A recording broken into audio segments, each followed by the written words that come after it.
Hey guys, so talking about the Day of the Dead and Ellen showing us the footage of the Tibetan monks got me thinking about the diversity of culture on this planet Earth and about cultural appropriation, the latter of which I am not uh, crazily well informed about, but I'm trying to be. I've read essays and articles about it, and I do have an interest in it, um, and I'm going to talk about as much as I like my knowledge of it as of right now, and maybe that change. Maybe you guys can educate me more about it. That'll be cool.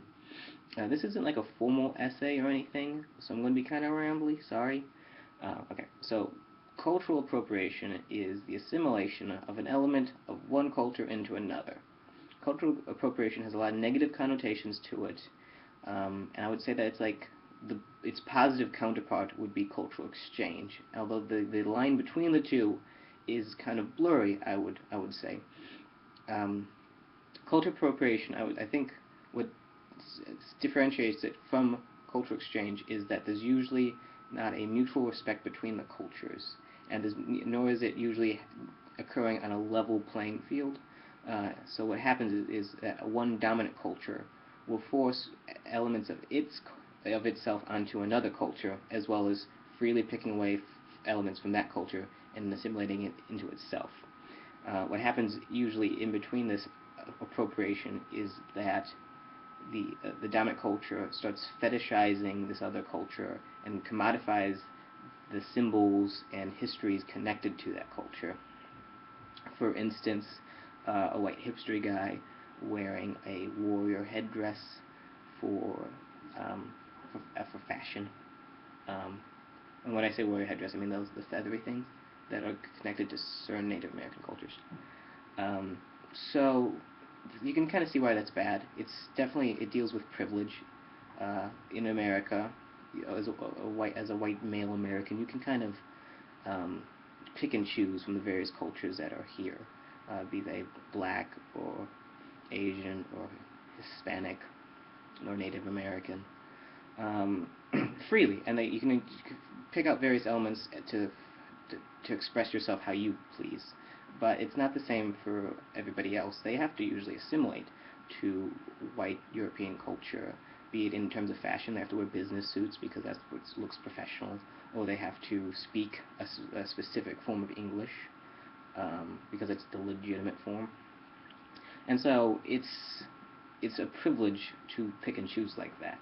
And so you can see why appropriation is very negative. Well, cultural exchange is more of a mutual thing, equal and and filled with respect, I would say. And on a macro level, I kind of get it. I get this kind of how cultural appropriation is very negative and how it connects to the world history and the interaction of cultures and whatnot. But I guess it's when it gets smaller that I get more. Not I'm definitely not for it, but more ambiguous about it. Okay, for instance, I wear this around my neck all day, every day. I wear it when I shower, when I sleep. This was a gift from my girlfriend Yari.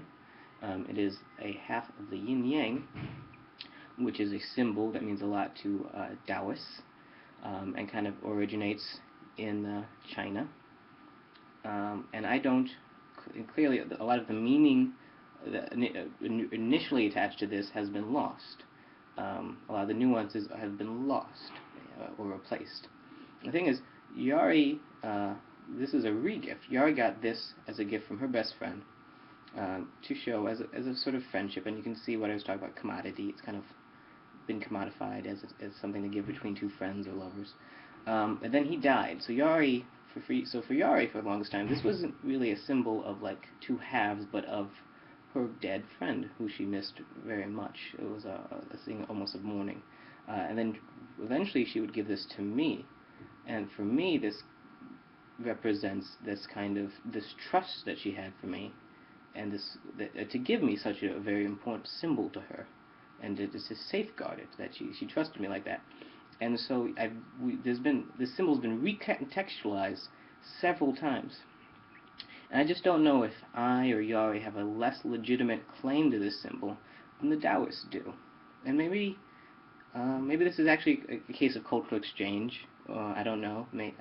But this also thinks to me that this type of recontextualization happens on a macro level too. That a lot of cultures, that a symbol, an idea, a concept, an image can get recontextualized over and over again. And I don't know like who really has true ownership of it anymore. So that's just my thoughts now. I'm not really offering an argument, just a lot of confusion. Yeah, I'll talk to you guys later. Bye.